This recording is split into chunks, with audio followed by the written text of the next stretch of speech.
menceritakan pengalaman pada masa remajanya? Siapa yang bersedia menceritakan pengalaman pada masa remajanya? Masa remaja itu kan sering juga disebut dengan istilah masa pubertas, karena sudah memiliki ketertarikan terhadap lawan jenis tadi. Ya, acungkan tangan siapa yang bersedia menceritakan masa remajanya. Najmi, pengalaman pada masa remajanya. Jadi pengalaman yang cukup berkesan ketika masa SMA tentunya. Jadi seperti ya sering main gitu sama teman-teman, sering ngumpul bareng, jalan-jalan di mana-mana gitu. Mungkin itu sih Bu yang paling berkesan, bisa yang selalu teringat lah gitu sampai sekarang. Kalau sekarang kan di masa menduduki bangku kuliah ini udah jarang kumpul sama teman-teman gitu. Jadi kadang bisa ketemu ketika pulang kampung, bisa ketemu sama teman-teman lagi, tapi rasanya vibes-nya udah beda gitu. Udah kayak dulu lagi pas masa-masa SMA.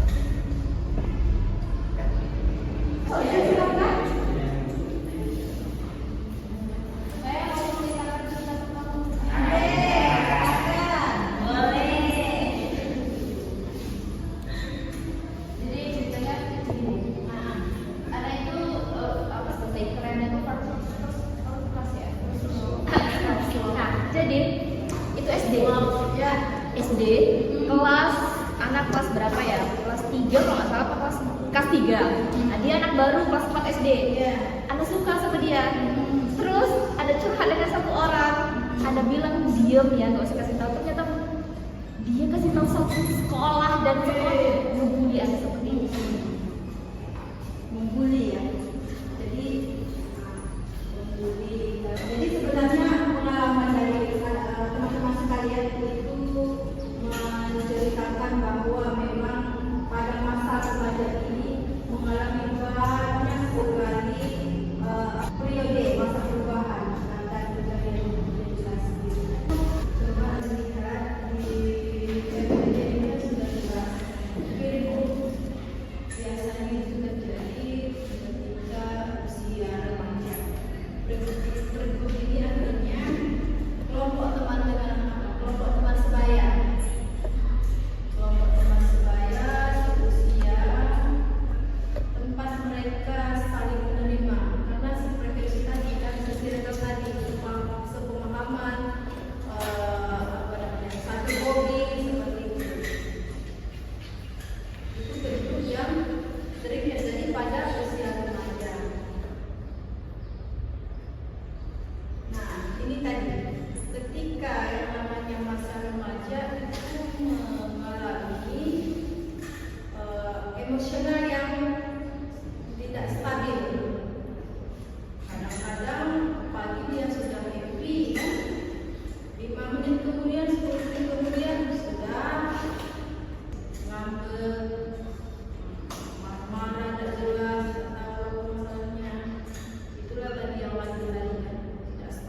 dan rambut, pakaian harus mengikuti riset tadi.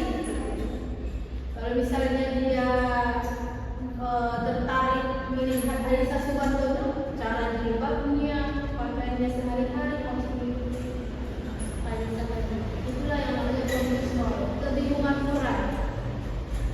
Ketika kawan-kawannya suka ini, dia harus suka itu juga. Padahal sebenarnya dia tidak suka kan, tapi untuk memasukkan diri tadi supaya diakui, supaya diterima, ya harus ikut-ikutan. Sudah ada di Google Selatan. Upaya orang tua dalam mengantisipasi bahaya narkoba. Itu banyak sekali upaya orang tua dalam mengantisipasi bahaya narkoba. Ada yang dimasukkan adanya ke pesantren. Kemudian ada yang menyibukkan anaknya itu kegiatan-kegiatan positif setelah pulang sekolah, dia les, bimbel. Kemudian ada juga penelitian itu tentang Facebook. Coba lihat ada peranan teman sebaya dalam meningkatkan motivasi belajar ya. Di sini sudah jelas. Fungsi kelompok teman sebaya dapat meningkatkan motivasi belajar siswa. Karena dengan adanya teman sebaya tentu mereka dapat bertukar pikiran, ya, dapat memecahkan masalah. Kemudian apapun tugas yang diberikan oleh guru, mereka secara berkelompok, secara sama-sama untuk menyelesaikan tugas tersebut, sehingga yang dirasa sulit jadi mudah karena ada teman sebaya tadi. Dan lanjut sekarang kita diskusi. Jadi ibu minta buat kelompok 3, 1, 2, 3. Jadi nanti kalian duduk bertanggung jawab.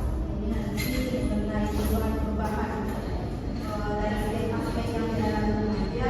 Kemudian yang ini kelompok yang ini membahas tentang masalah yang sering terjadi atau masalah yang berat di lingkungan sekitar, tapi yang remaja ya, remaja. Kemudian ini nanti intervensi penanganan bimbingan yang diberikan ini seperti apa? Ya, bentuk kelompok. Ya, kan kita tahu remaja itu memang lagi umumnya melakukan kenakalan remaja. Apa ya kan? Jenis-jenis kenakalan remaja, gangster, itu termasuk. Dan kita kan pelakunya itu berapa mas? Yang pasti SMP. Ya, mulai 5 menit ya.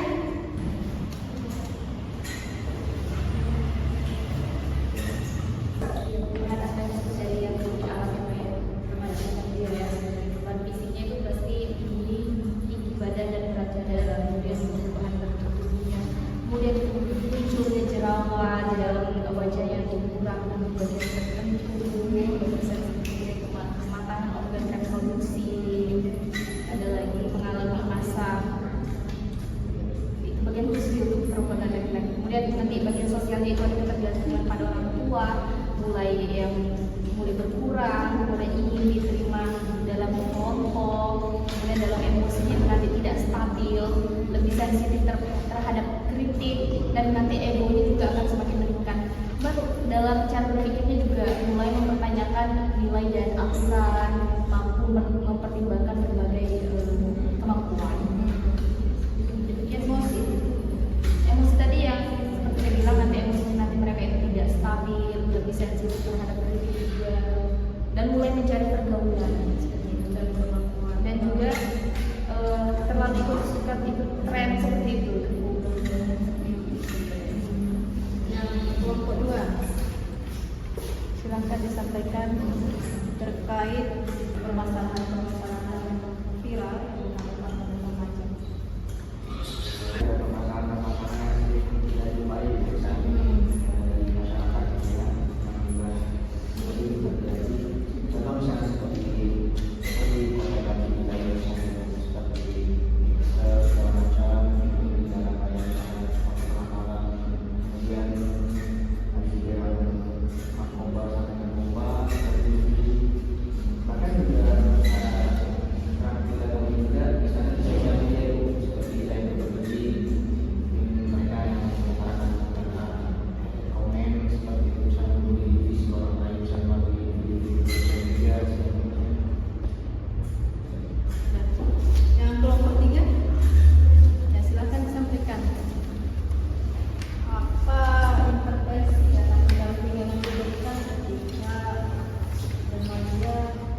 advokasi pergaulan bebas itu berfokus pada pencegahan perilaku berkerumun seperti seks bebas, penggunaan narkoba, tawuran atau konsumsi alkohol. Yang pertama itu bisa dengan intervensi bimbingan di sekolah atau komunitas tadi. Yang kedua itu bisa pendampingan dan peran orang tua di rumah. Yang ketiga, pengalihan dan pengembangan diri remaja, itu pendidikan karakter untuk memberikan arahan yang lebih tepat dan personal. Itu saja. Kalau namanya pembatas itu ya dari sekali, karena fase-fase perkembangan sudah kita jelaskan di awal, masa prenatal dalam kandungan atau dalam kandungan. Masa prenatal itu dalam kandungan ya maksudnya. Kemudian ada masa bayi dari 0 sampai 2 tahun. Kemudian ada masa kanak-kanak awal dari 3 tahun sampai 5 tahun. Ada kanak-kanak akhir dari 5 tahun sampai 8 atau 9 tahun. Karena masa remaja itu dari 10 sampai 19 tahun kan.